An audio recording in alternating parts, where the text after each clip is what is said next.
علماء دیوبند علماء دیوبند۔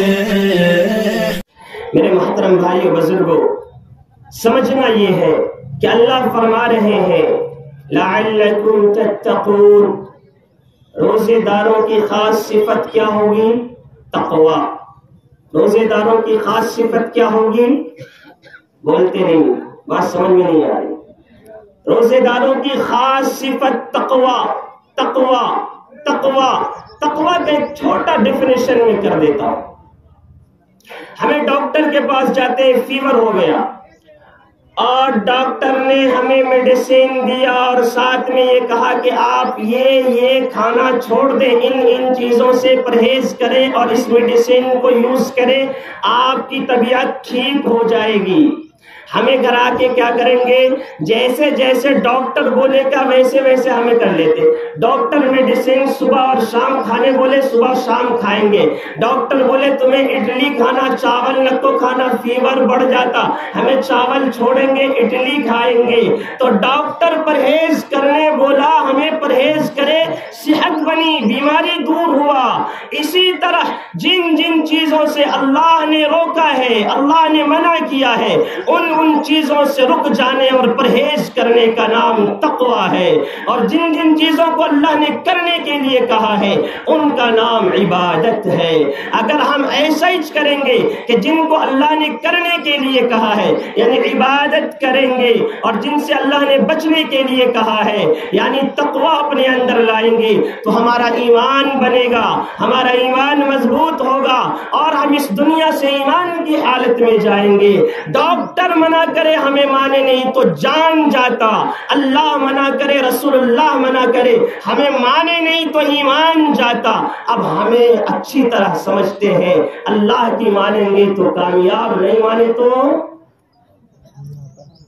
بس سمجھ میں نہیں آئی۔ ارے اللہ کی مانے تو، اللہ کی مانے تو کامیاب، آواز نہیں آئی، اللہ کی مانے تو کامیاب۔ اللہ اکبر۔ تمہیں بولے اللہ کی مانے تو کامیاب، تو مانتے کیوں نہیں؟ اللہ کی مانے تو مانتے کیوں نہیں؟ مسئلہ یہاں پر آ کے رک جاتا ہے۔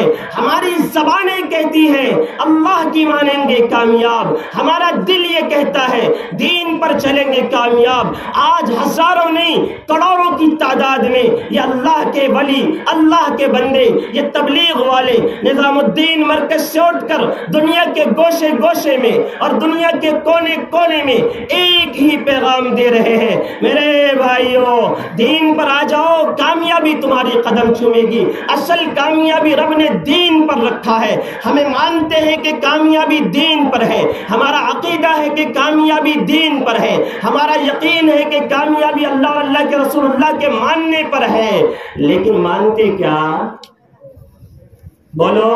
آج یہ ہزاروں کا مجمع میرے سامنے ہے، ہر ایک کا یقین یہی ہے اللہ کی مانے تو کامیاب، لیکن میرے بھائیوں افسوس کے ساتھ یہ لفظ کہنا پڑ رہا ہے، یہ سارے یہ کہنے والے اللہ کی مانے تو کامیاب، ان میں سے 50% ایسے ہیں، معافی کے ساتھ کہتا ہوں جنہوں نماز پڑھتے ہی چھوڑ۔ ایک بزرگ صاحب کہتے تھے مولوی صاحب آج کے ڈیٹ کے نمازی جمعہ 8 کے، پھر کھاٹ کے اور اخیر میں 360 کے، رب اعلیٰ کی قسم اس امت کا یہی حال ہو گیا ہے۔ جمعہ کی نماز پڑھ کے خود کو کہہ رہے ہیں میں پکا مسلمان ہوں۔ ان سے کہو میاں ابھی ایک جگہ کی کارگزاری آئی، میں نندی گام گیا، وہاں کے مفتی صاحب مفتی ثناء اللہ کہنے لگے کہ ہمارے مسجد کے اندر ایک ساتھی مجھ سے یہ پوچھنے کے لیے آئے مولوی صاحب یہ بتاؤ میرے پاس اڈی کا پیسہ ہے، کیا میں اس اڈی کے پیسے کو مسجد میں لگا سکتا ہوں؟ مفتی صاحب نے کہا آپ مسجد میں لگانے کی بات کر رہے ہیں، یہ پیسہ تو آپ کے لیے بھی حرام ہے، جب آپ نہیں کھا سکتے تو آپ ان پیسوں کو مسجد میں کیسے لگا سکتے ہیں؟ سامنے والے نے جواب دیا مفتی صاحب تمہارا کام کیا، تمہیں یو پی سے آئے، تمہارا کام 5 ٹائم کا نماز پڑھا لینا، گشت کر لینا، تعلیم کر لینا، آگے ہمیں بتاؤ نہیں ہمیں کیا کرنا نہیں کرنا ہے۔ کیا بولے؟ اللہ اکبر. ہم نے مولویوں کو مسجدوں میں صرف نماز پڑھانے کے لیے رکھا. رب اعلیٰ کی قسم، رب اعلیٰ کی قسم، یہ علماء صرف نماز پڑھانے کے لیے نہیں ہے، یہ تو تمہاری زندگی کے شب و روز کے ہر ایک کام کی رہبری کے لیے ہے. یہ علماء آپ کی زندگی کے ہر ایک کام کی رہبری کے لیے ہے. بہرکیف میں یہ بتا رہا تھا، اللہ کی مانے تو کامیاب، اللہ کی نہ مانے تو ناکام. اور قرآن ایک طرف کہتا ہے لعلکم تتقون، تم روزہ رکھو گے تو تقوی تمہارے اندر آ جائے گا. تو گویا کہ یہ نوٹ آف دا پوائنٹ جسے بولتے ہیں، پوائنٹ نوٹ کرنے والی بات، یہ وہی بات آتا ہے. اللہ فرما رہے ہیں لعلکم تتقون، تم تقوی اختیار کرو گے کب؟ جب تم روزہ رکھو گے. اور اس بات سے اللہ یہ بتا دیا کہ اگر تم یہ دیکھنا چاہتے ہو کہ تمہارے روزے اللہ کے بارگاہ میں قبول ہوئے یا نہ ہوئے تو اپنے دلوں کو جھانک کر دیکھ لینا. اگر تمہارے اندر تقوی آ گیا، پرہیزگاری آ گئی، اللہ کی خشیت، اللہ کا ڈر، اللہ کا خوف آ گیا، تو سمجھ لینا کہ تمہارے روزے قبول ہو گئے. اگر روزہ رکھ کر بھی اللہ کا ڈر، اللہ کی خشیت، اللہ کا خوف یعنی تقوی نہیں آتا، اللہ اکبر، شک کے دائرے میں آ جانا.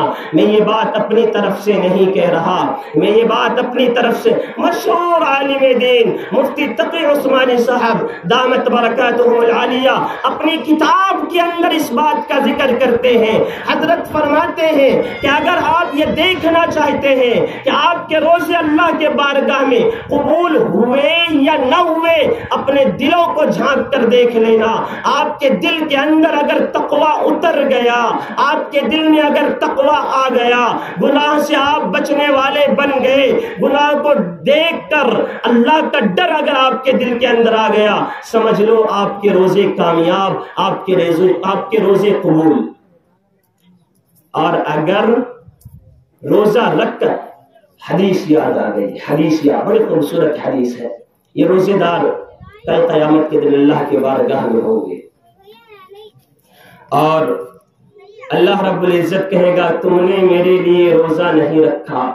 حدیث سننا، روزے دار اللہ کے بارگاہ میں کھڑے ہوں گے، اللہ کہے گا تم نے میرے لیے روزہ نہیں رکھا.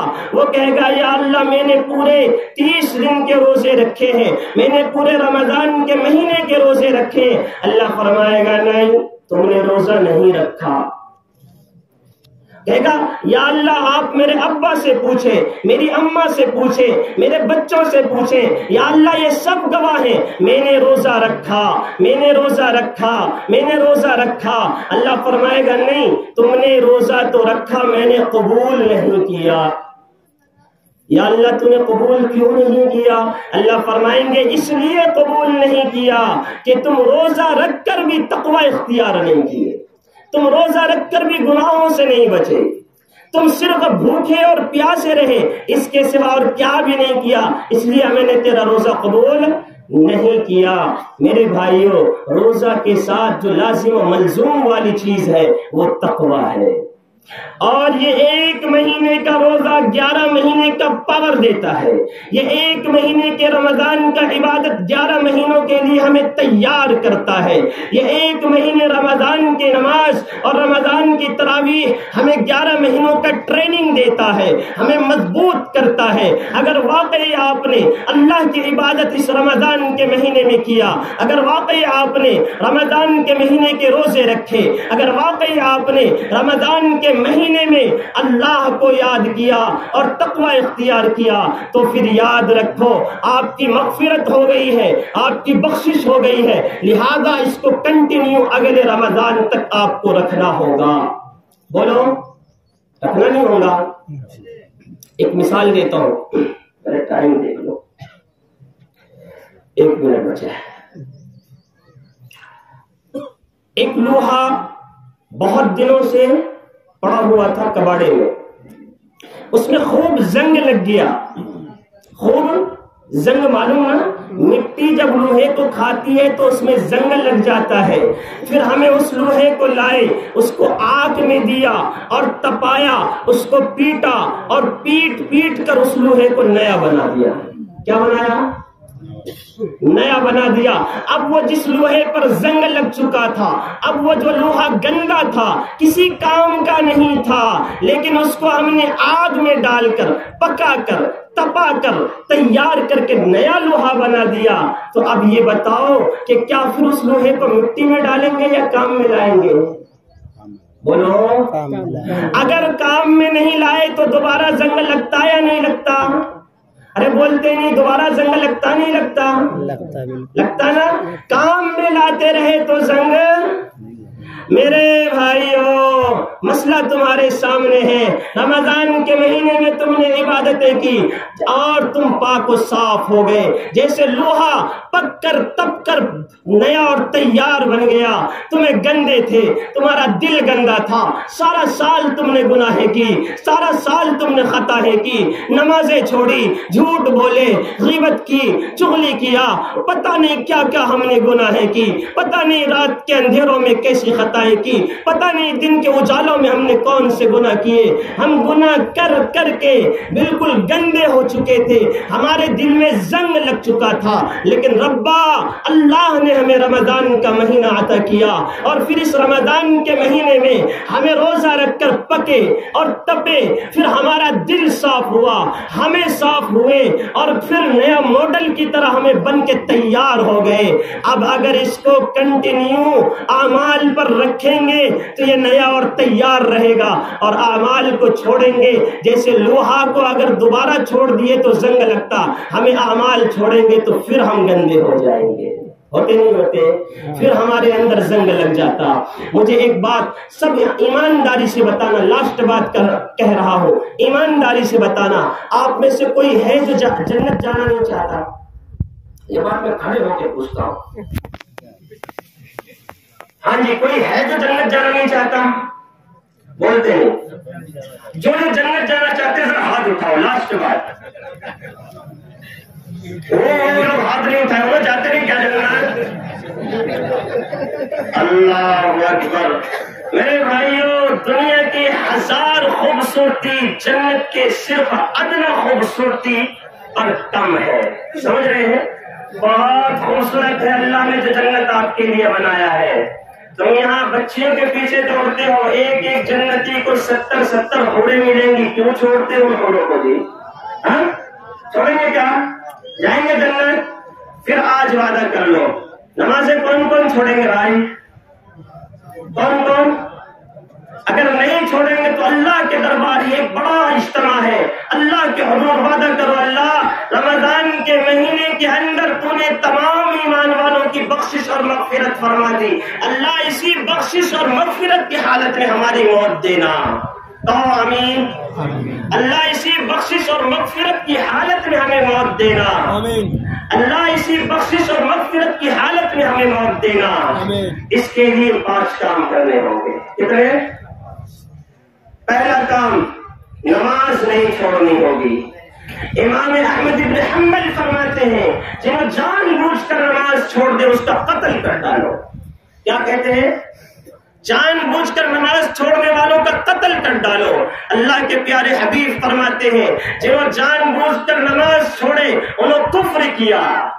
اللہ اکبر. ایک آدمی مندر میں گڑی اپلما کے سامنے ماتھا ٹیکتا ہے، وہ شرک کرتا ہے. ایک آدمی نماز چھوڑتا ہے، وہ بھی کفر اور شرک کرتا ہے، وہ شرک کے دروازے پر کھڑا ہے.